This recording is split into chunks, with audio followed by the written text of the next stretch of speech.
Touche, too right, I stammered. Last place, low pace and mild-mannered. It's okay, alright when I get in my bed. It's okay, it's alright when I get in my bed. Late dates, don't leave a lipstick collar. Mates rates on saving me $1. If crooks were books and I'm a scholar. It's okay, alright when I get in my bed. It's okay, it's alright when I get in my bed.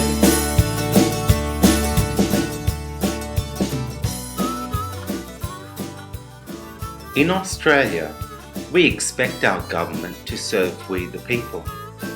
We expect our courts to provide lawful remedy when our rights and interests are under attack. We expect our constitution to be the rule book for our government. What if these foundations have been hijacked? Australia, we are young. Our home offers diversity in land, culture, and the outdoor lifestyle. From beautiful beaches to packed sports stadiums to backyard barbecues. Our history may be short, but it is rich with rapid development and international recognition. Our freedom and lifestyle is what we pride the most. We are laid back and easygoing. We have been stereotyped over the decades with values that include humility, tolerance, simplicity, and a dry sense of humour. We celebrate life and feel fortunate to live in one of the luckiest countries on earth. On a few occasions in our history, we were called on to defend our nation and our freedoms. No fuss, we never balked from our duties.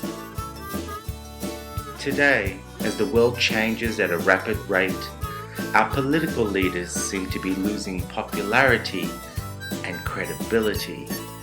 Laws are slowly eroding our freedoms, while the will of the people is being ignored. This is a story affecting every Australian. During what seemed a simple task, importing the car from America to Australia, we'll see how the refusal of import approval by the Australian Department of Transport led to uncovering shocking truths about our so-called customs. Scott Bartle bought a 1959 Chevrolet Corvette in Chicago. This classic was converted to right-hand drive, ready for Australian roads. It had been fully restored, maintaining the original 1959 look. It was fitted with a modern engine, suspension, brakes, and air conditioning. The air conditioning would later prove to be a tipping point for Scott. First, Scott believed he had to get import approval from the Department of Transport.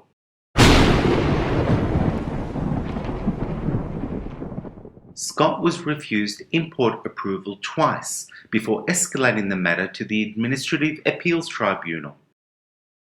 The Department of Transport attempted to subvert their own guidelines. Expressed graphically, it was obvious the Department of Transport were attempting to change the rules. When the Department of Transport were caught out, they pulled their own guidelines they had relied on to deny import approval. Here are the import approval guidelines for your car. Great, but you can't use them. Why can't I use them? They are not law. So why did you publish them? We make the rules around here. So what about the guidelines? Get stuffed. Not surprisingly, Scott beat the Department of Transport conventionally in the Administrative Appeals Tribunal. This news made page 3 of the Australian Financial Review. Now with import approval, it turned ugly. Demand was made to apply for a pre-charged equipment licence, essentially a licence to import the air conditioner. I'm looking at this logic going, I've got import approval for a car, and now I need import approval for an air conditioner within the car. Next thing you know, I'll need an import approval for the clock for the radio. What else? With demand to apply for a license to import an air conditioner in a car that was already approved for import, Scott became suspicious, to say the least. What's this money going to do to the gas that's in the air conditioner? Is it by waving some green stuff, some money over the top of it, is it going to make this gas green? Is it going to disappear? Where's this gas going to go? Is it going to get taken out at one end and put in at the other end? What happens to this gas?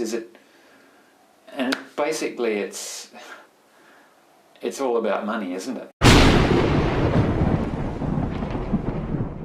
Pushed over the edge, Scott began to realise he could either submit and comply or challenge those demanding money from him just because they said so. Well, I think to put it in the context of things that we're familiar with, say for example the pizza delivery guy comes along and delivers you the pizza and he said, look, there's $12.95 for the pizza and I want $50 for delivery. You'd look at him and go, what's this $50 for? You're not afraid to challenge him as to what this charge is all about, and you're not going to pay him just because he said so. We're not afraid to challenge the pizza delivery kid or a telephone company overcharging us. But what about the government? Are you really government? Of course we are. Are you crazy? Can you prove it? Now the same thing applies when we're dealing with government, is we get on the phone or we write them a notice and say, well, what's this charge all about?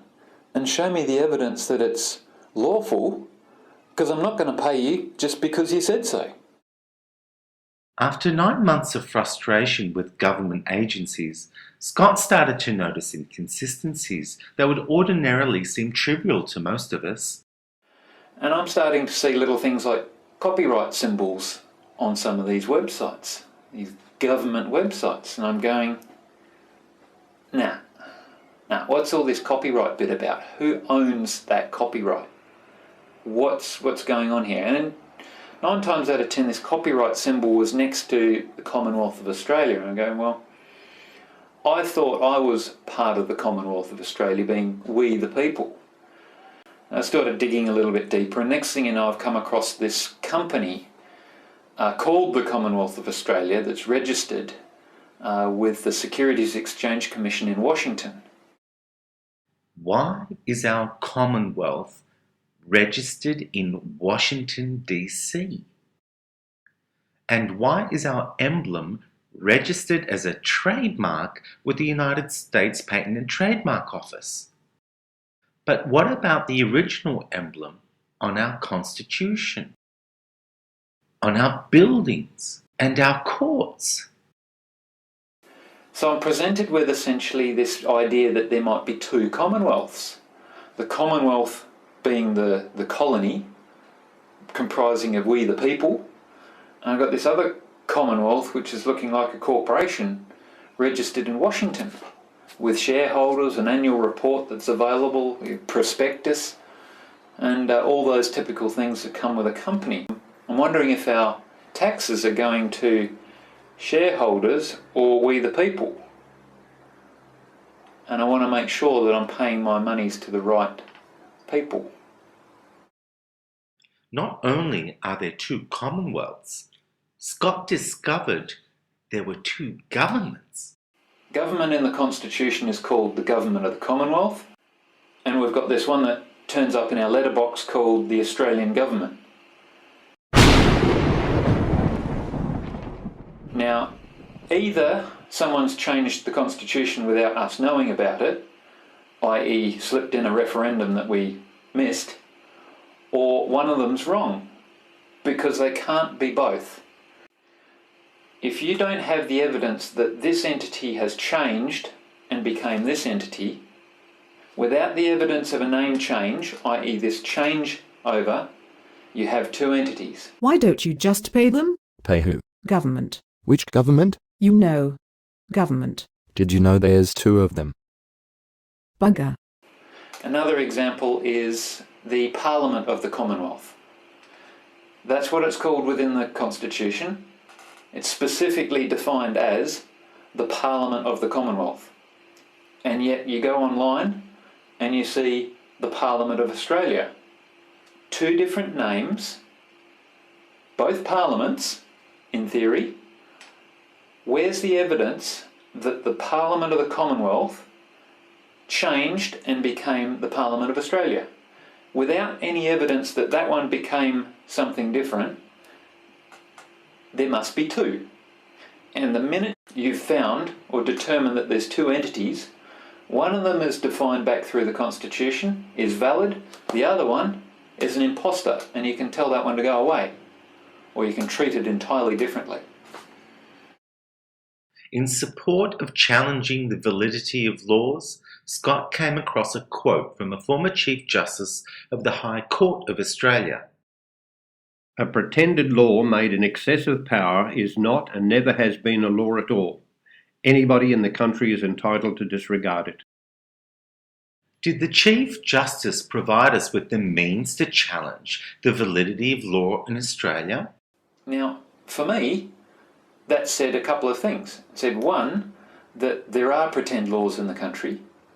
Two, that it's our job to challenge them. And three, that it's the originator's duty to demonstrate that they're legitimate.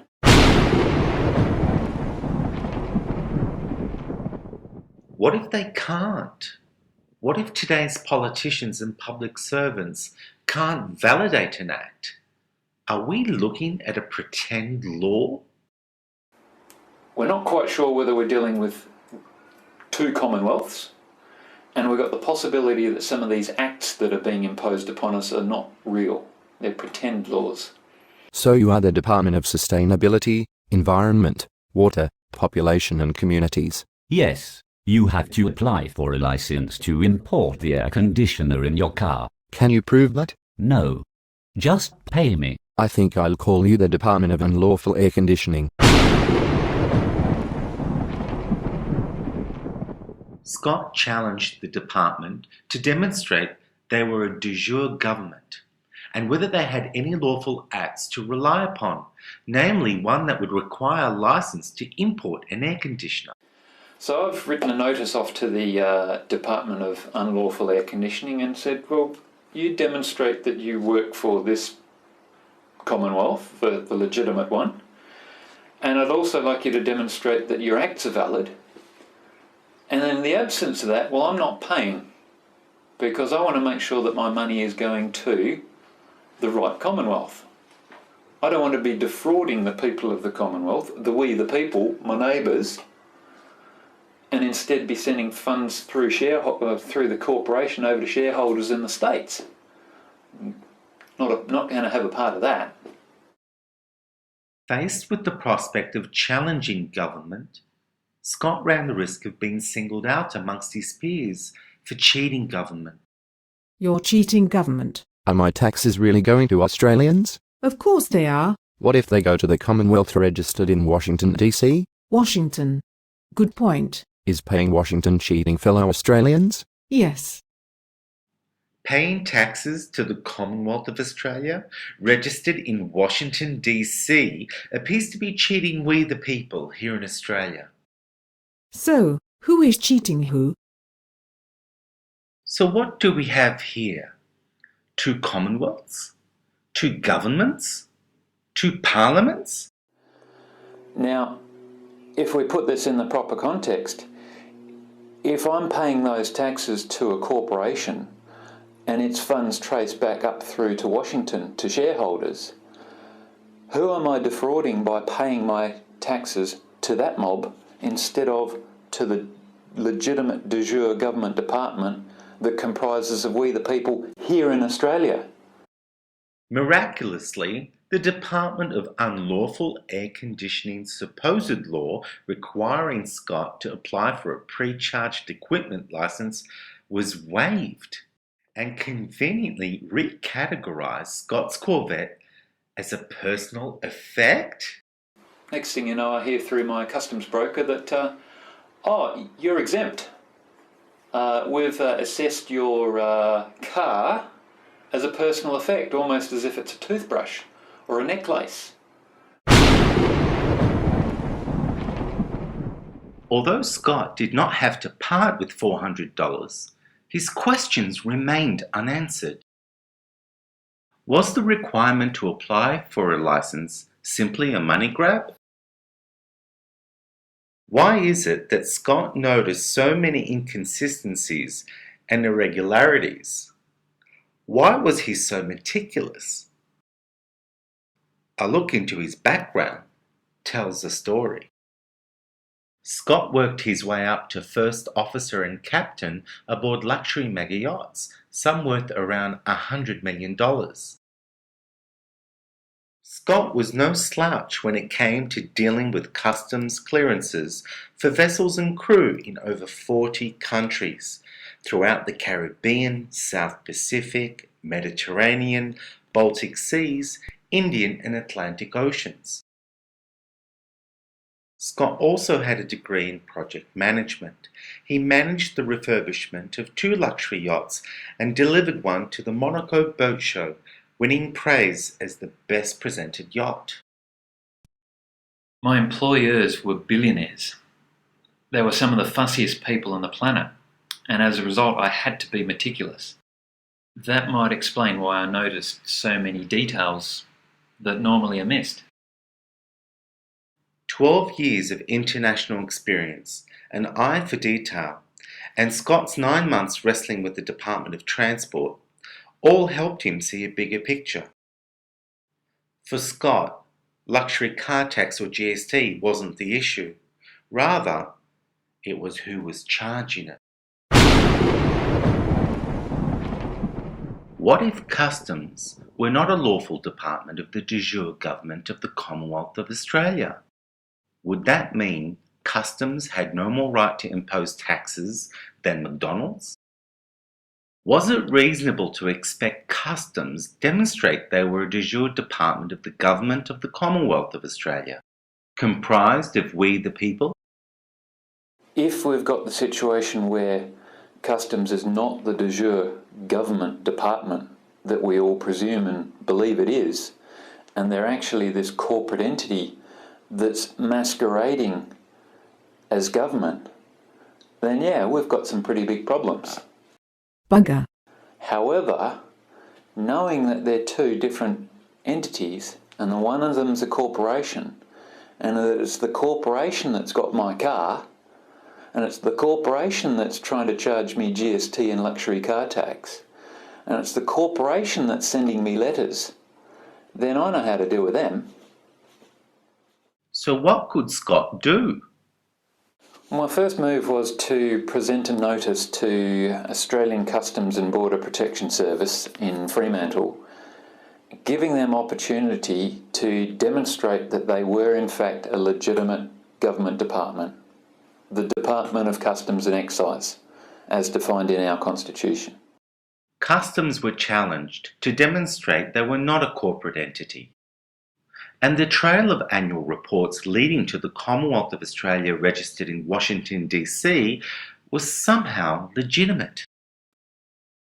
Wouldn't the burden of proof be on the federal government, who Customs reports to prove they don't report to Washington, D.C.?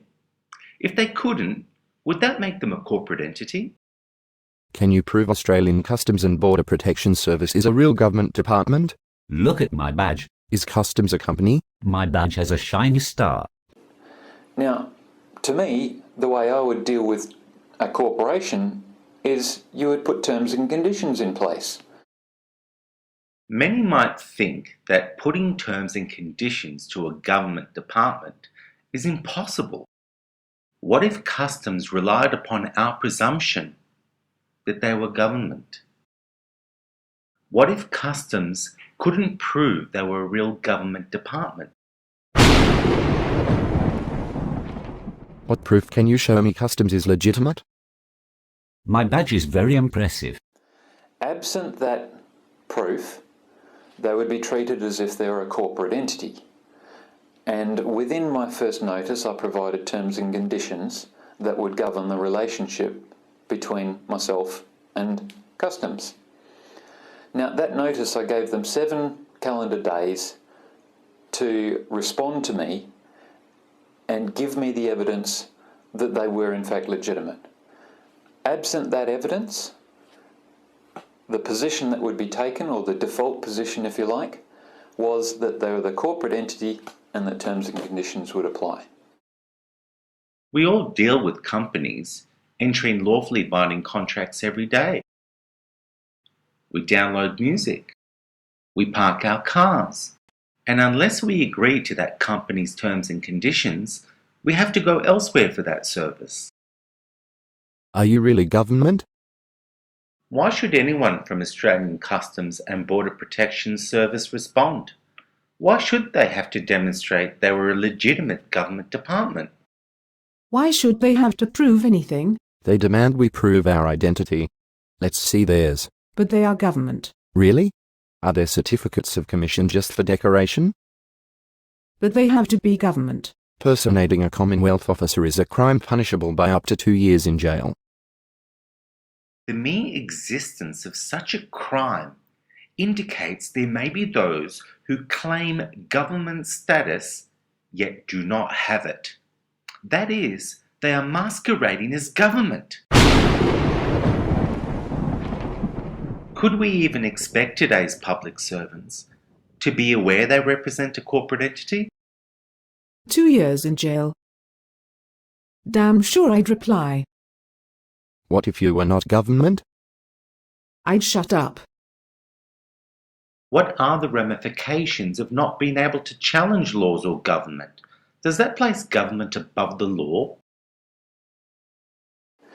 Essentially, the ramifications would be that any law could be brought in without accountability. No one would have to answer to anyone for the ability to produce such a law, and we as the people would just get steamrolled and basically have to comply with absolutely everything. Based on what the Chief Justice said in 1942 about pretend laws, Scott wanted to know if GST and luxury car tax were also pretend laws. So I hear there are pretend laws in Australia. What about the law for luxury car tax? What do you mean? It is the law. You have to pay. But is it legitimate? That's irrelevant. You have to pay. Is it a pretend law? Just pay. Damn it. With all these frequently unanswered questions, are we the ones assuming customs are government? I was asking about the validity of the origin of those acts and the validity of the existence of that actual department and whether they actually were a department. Scott gave Customs 7 days to demonstrate they were a department of the de jure government of the Commonwealth of Australia. Was 7 days enough? Customs Client Service Charter outlined a response could be expected within 5 working days. In order to validate any response from Customs, Scott turned to our Constitution. He was careful not to look at the Constitution of the Commonwealth registered in Washington, D.C. The Constitution is not an instrument for the government to restrain the people. It is an instrument for the people to restrain the government. Now, if the Chief Justice of the High Court of Australia suggested that there's pretend laws, then I'm joining the dots here and I'm wanting to know exactly whether this GST and the luxury car tax is legitimate. And I would expect that it would be a simple matter of reaching into the top drawer and going, yep, here's the royal assent that was granted on that act. This is how it came in. Here you go. There's the evidence. Thank you very much. Scott was unwilling to accept customs were lawful just because they said so. Can you prove that? No. Just pay me. A simple letter was not going to suffice. I wanted someone to stake their reputation and their professional responsibility, if they were a so-called public servant, to swear that Australian Customs and Border Protection Service was the Department of Customs and Excise. I wanted someone to really swear the truth that that is what's going on, almost as if it were giving court testimony. Customs were meant to respond within 5 business days. They didn't respond at all.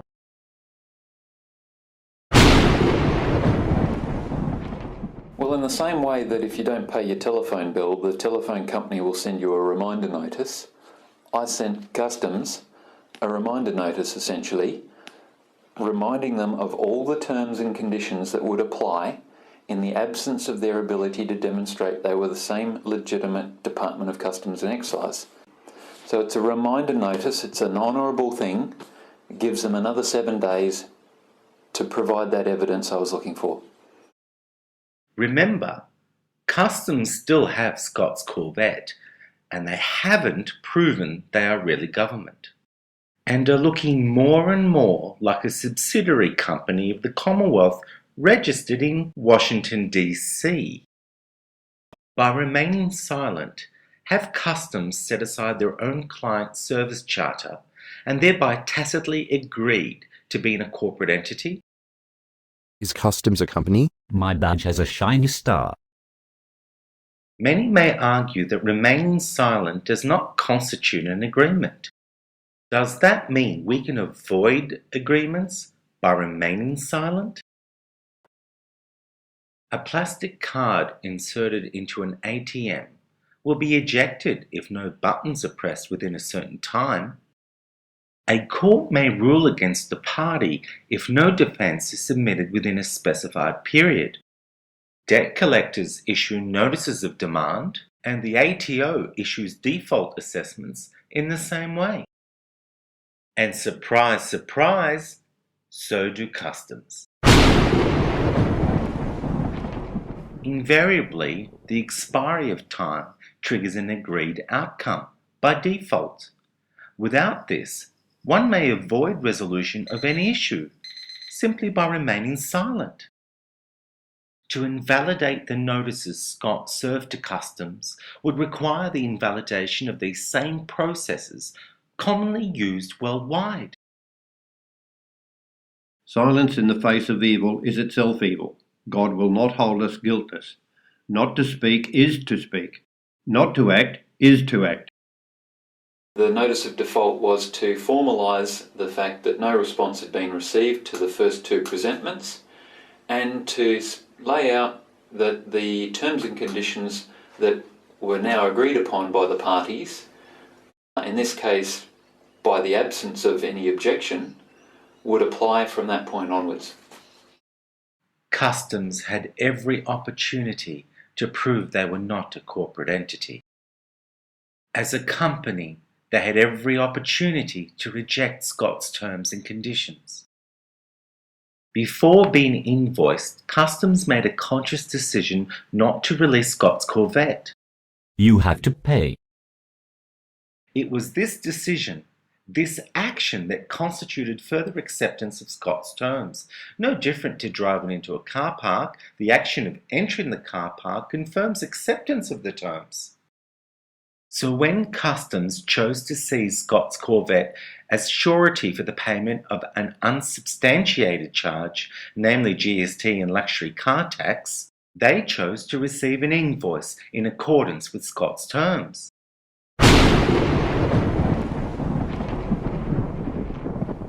What I've done is essentially defined a period of reasonable release for my Corvette, absent evidence that Customs was the legitimate Department of Customs and Excise, and that the acts for GST and luxury car tax were valid. And beyond that date, Customs seizing my Corvette as surety for the payment of those taxes, I started counting the days. So 14 days in, after this reasonable date of release, I sent them an invoice. And it's not like Scott was being unreasonable. And on the invoice, I gave them a nice little waiver that said I would waive this entire invoice if they were able to demonstrate that those acts were legitimate, that they were not working for this corporation based over in Washington. I said, how much more reasonable can I be? And all they had to do was demonstrate that they were legitimate and that their acts were valid. Yet again, Customs chose to set aside their client service charter and remain silent, thereby declining the waiver offered. It appeared Customs either did not want to demonstrate they were real government, or they weren't. Bugger. Gave them the final notice on the first invoice, sent them a third invoice, and gave them the opportunity to waive that one. Every opportunity, every step of the way, all I'm asking for is evidence that they're legitimate and that their acts are valid. And now they're getting themselves into this invoiced situation where I've given them every opportunity to waive the invoices, and still they're setting aside their customer service charter to respond within 5 business days, and they're sitting there stone cold silent. After 3 notices, 3 invoices, 2 statements, and 2 overdue notices, Customs finally responded 59 days after Scott's first notice. I knew government would respond. Customs' letter initially appeared convincing for Scott. It's crap. Doesn't answer your question. When I read that letter, there's a certain amount of fear, I suppose, and as I'm reading through, and perhaps that's the programming that's come through from years and years of expecting government to be government. And yet, line by line by line, it was just saying, you have to do this, this has to be done, this has to be done, this has to be done. And so the reaction within me was quite fearful. It was as if my hopes had been dashed on this until I started reading between the lines and capturing every word exactly what it meant. And that put one hell of a smile on my face as I realised exactly what was going on. What do we tell him? Quote the Customs Act, or something. What about his questions? Ignore them. He can't opt out. What if I cut and paste some generic crap? Brilliant idea. Fill it up and make it look convincing. Not one of Scott's questions was answered. And so what's happening when I look at this letter from Customs is I went looking through there for what wasn't said. Where's the information that I was demanding? Where's the evidence that says Australian Customs and Border Protection Service are actually the Department of Customs and Excise? Where's the evidence in that letter that says the Act for Luxury Car Tax and GST was lawfully brought into existence? Rather than just quote me from the Act, where's the evidence I was looking for? Look at my badge. By avoiding Scott's questions, were Customs acting as if they were above the law? I don't care. It's baseless. Was Customs' letter deliberately deceptive? They referred to the fact that laws were created within the Parliament of the Commonwealth. I went, well, yeah, that's what it's defined within our Constitution. However, the first question that came up was, which Parliament did the law for GST and luxury car tax come from? Did those laws or acts come out of the Parliament of the Commonwealth, like I'm being told by Customs, or did it come from the Parliament of Australia, like we see on the website and currently sitting in Canberra at the moment? Which Parliament were these laws coming from? Because if they're coming from the Parliament of Australia, well, that'd smack quite nicely of the pretend laws that the Chief Justice was talking about. Customs were factually correct in citing the Parliament of the Commonwealth of we the people, leaving Scott to presume the acts for GST and luxury car tax came from the same Parliament. They're sitting over in the land of we can't justify our own existence. We're pointing at the legitimate system as to how laws are created and expecting me to presume that they're one and the same. And I've drawn the distinction between the two of them and asked for the evidence, and it hasn't been provided. Was the Act for GST given royal assent by a properly commissioned Governor-General? Your claims are baseless. You're not listening. I didn't make a claim. I asked a question. I don't care. It's baseless. Customs letter made it clear they had no intention to pay Scott's invoices. Was this express intent to breach the contract? Typically, one would turn to the courts to resolve breaches of contract. But what happens if our courts do not serve Australians? Rather, they serve the Commonwealth registered in Washington, DC. To validate the courts in Australia, Scott turned to letters patent and instructions issued by the late Queen Victoria in 1900. The Governor-General may constitute and appoint in our name and on our behalf all such judges, commissioners, justices of the peace and other necessary officers and ministers of our said Commonwealth. What if Australia didn't have a properly commissioned Governor-General, commissioned in accordance with letters patent of the late Queen Victoria? Who would give royal assent to acts? Would Australia have a lawful Commissioner for Taxation? Would Australia have a lawful Police Commissioner? How about lawfully appointed judges? Are the judges commissioned by a properly commissioned Governor-General? That's irrelevant. Just take us to court. Could Australians take those falsely claiming government status to a real court? Do the judges work for the Commonwealth registered in Washington? What if they were? Take us to court. Subsequent research indicated that the last lawful commission of a Governor-General for the Commonwealth comprising of we the people was in 1927.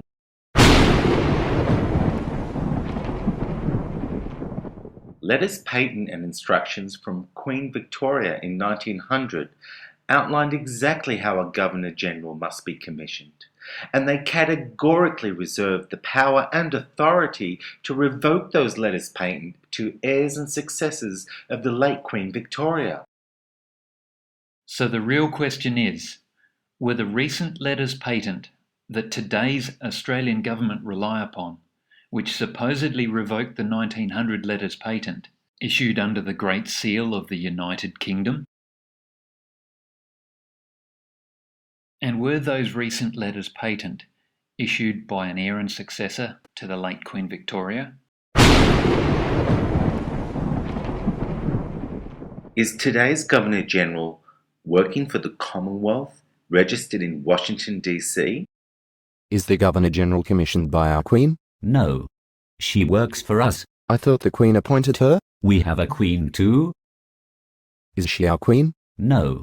We created one called the Queen of Australia. Is that treason?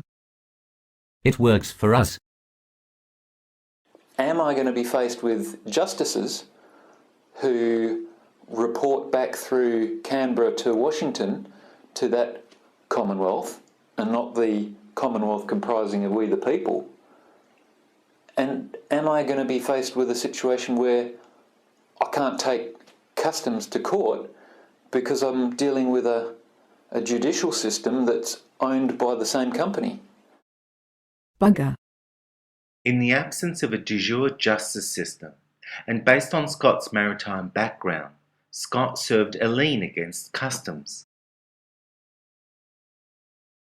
Liens are used by companies worldwide. For example, shipping companies claim ownership over goods until invoices are paid. And so do customs. Scott's lien effectively mirrored the same due process courts use. Well, the lien is essentially no more than an affidavit that lays out line by line separate points or the statements of fact of what happened. It lays out allegations and it puts the onus and responsibility onto the other party that lien is addressed to come back with evidence that would rebut each one of those points. And it's no different than in a court case. The allegations are laid, and the job of the other party is to rebut those points. The directors of Australian Customs and Border Protection Service were served the lien because directors are responsible for the actions of a company.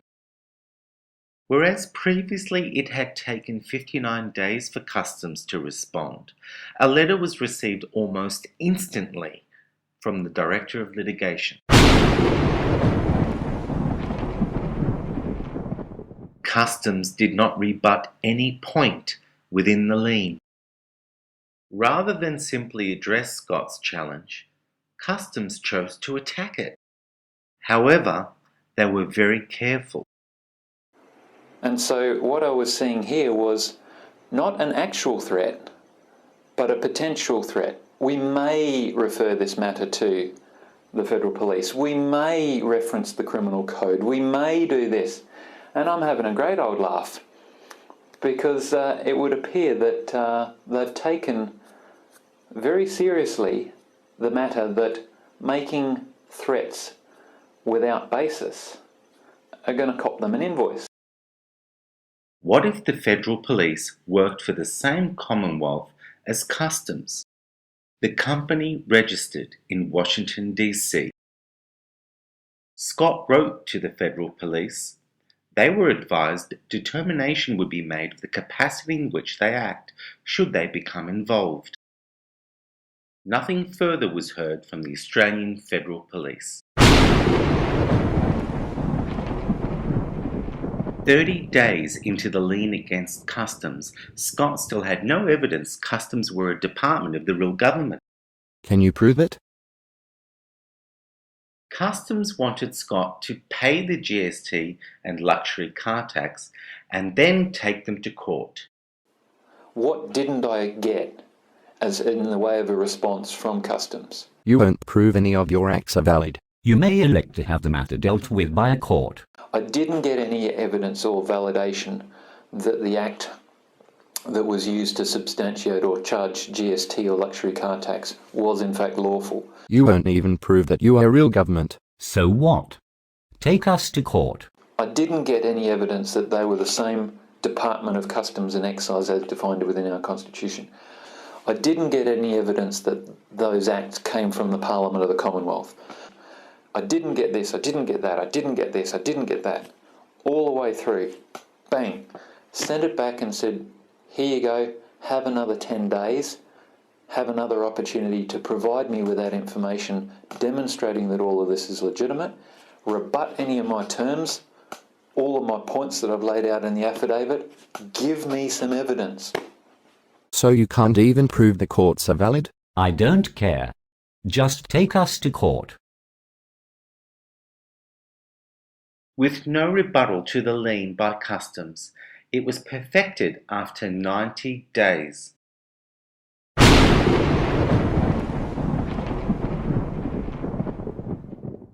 By not defending against the lien, Customs had agreed to all allegations and invoices, confirming the lien as the ultimate statement of facts in the matter, just like default judgment in a court. Scott's research uncovered that Australian car owners are presently going through hell, forced to pay mechanics to degas their air conditioners to meet an unsubstantiated act, and then pay again to have it recharged. And yet Scott was exempt, seemingly by asking, "Who are you?" A friend of mine had a package seized at Perth Airport. Customs demanded payment of GST and duty. They sent a first notice, a reminder notice, and then a final notice. At that point, we crafted a notice of our own for Customs to demonstrate they were a legitimate government department and that their acts were valid. 3 weeks later, I got a knock on the door and my package had arrived. I thought it might have been an accident, and then I got a letter from Customs. Customs had instructed Australia Post to release my package. Why does the same process work for Nick's package, but not Scott's Corvette? Were customs simply incompetent or criminal? I purchased a video projector back in March 2012 as an experiment to see if I could repeat the same success. Customs in Melbourne seized my projector and then sent me demand for GST. I sent them a demand exactly as I did for my Corvette and exactly as my friend had done. And, surprise, surprise, my projector turned up. No duty was demanded, equivalent to luxury car tax on the Corvette. They didn't even demand GST. We make the rules around here. And we break them too. The Department of Unlawful Air Conditioning couldn't substantiate any charges when asked, "Who are you?" Customs at Perth Airport couldn't substantiate any charges when asked, "Who are you?" And Customs in Melbourne couldn't substantiate their charges when asked, "Who are you?" Customs in Fremantle have not been able to substantiate their charges in 12 months, yet Scott's Corvette is still held hostage. That's ridiculous. Governments don't do that. These frequently unanswered questions and unsubstantiated charges should throw every aspect of government in Australia under the spotlight. Stamp duty, taxation, registration, licenses, rates, every Australian is affected. Many Australians won't give a rat's. Many would prefer to pay an unsubstantiated charge than to question it. And among those who do question charges, who questions the validity of who sent it? Could this be the solution? Simply asking, who are you? By insisting on government proving their lawful validity, imposters will stick out like dog's balls. I asked Scott, could there be any possible explanation for the appearance of two governments? Well, I've asked the Minister for Transport, the Minister for Local Government, the Minister for Police, the Minister for Environment, and recently the Minister for Justice, and not one of them even attempted to provide me an explanation. So if we have government of the people, we've got a bunch of politicians who are totally incompetent. They can't even answer simple questions. Alternatively, our representatives arrogantly refuse to answer those who elected them. And that's the best case scenario. Wow. If that's the best case scenario, what would be the worst? Well, for starters, we'd have pretend laws. We'd have corporations masquerading as government, controlling our courts, police, taxation and councils, and then sending all the profits to shareholders overseas. Personating a Commonwealth officer is a crime punishable by up to 2 years in jail. Australians may be laid back, but we are sure quick to stand up for giving people a fair go, and we are totally committed to protecting our rights and freedoms. We are at a crossroads with the silence being experienced to very important questions. If there are legitimate answers, then Scott has exposed a level of incompetence that is a threat to our national security. Our ability to defend against people impersonating government officials has been nullified. This alone should raise the alarm. No country should be allowed to be this vulnerable to corruption and outside threats to our sovereignty. If there are no legitimate answers, then we are confronted with what could be best described as treason by stealth. Frequently unanswered questions by the Australian government cannot be tolerated any longer, and we need to unite and ensure they are held accountable. So what can you do to help? What can you do to help find the truth? Instead of driving his Corvette for the past 12 months, Scott has been the driving force behind the website truthnow.net. This website gives you the tools to ask vital questions of those claiming government status. Everything on the website is free.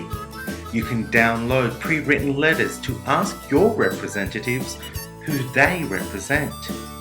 And you can share this documentary through social media. We've been taught not to question government. When problems arise, we say government should do something about it. When that responsibility is shifted, too often as Aussies we say, she'll be right, or no worries, mate. But is it? If a law made in excess of power is not a law at all, then anyone masquerading as government is clearly an excess of power. Will you question today's lawmakers by asking, who are you? Big smoke town folk are reprimanding, young blokes flat broken, barely standing. Fair goes far gone when they're commanding. It's okay, alright when I get in my bed. Try hard, try not to fall or fumble. Die hard, riots, this world may crumble. No fear, top gear will steer and stumble. It's okay, alright when I get in my bed. It's okay, it's alright. It's okay, alright when I get in my bed. It's okay, it's alright when I get in my bed. If you are listening to this, you are the resistance. NPC, Q York. I'm not moving, I'ma be right here, I'm not moving. I'ma be right here, I'm not moving. I'ma be right here, I'm not moving. Let's grow. 99, 99, 99 to 1. We awake this town, let's march to the drum. 99, 99, 99 to 1. We just getting started, we ain't done. 99, 99, 99 to 1. Your time's up or we'll be done. 99, 99, 99 to 1. We awake this time, let's march to the drum. 99% rules the 1%, not the other way around. I'm here to circumvent against all the tyranny, stripped of our dignity. I'm here to reclaim our liberty and let it ring throughout the world, let it resonate. Brothers and sisters, gather round, history's made. We march in the streets, breaking the walls down.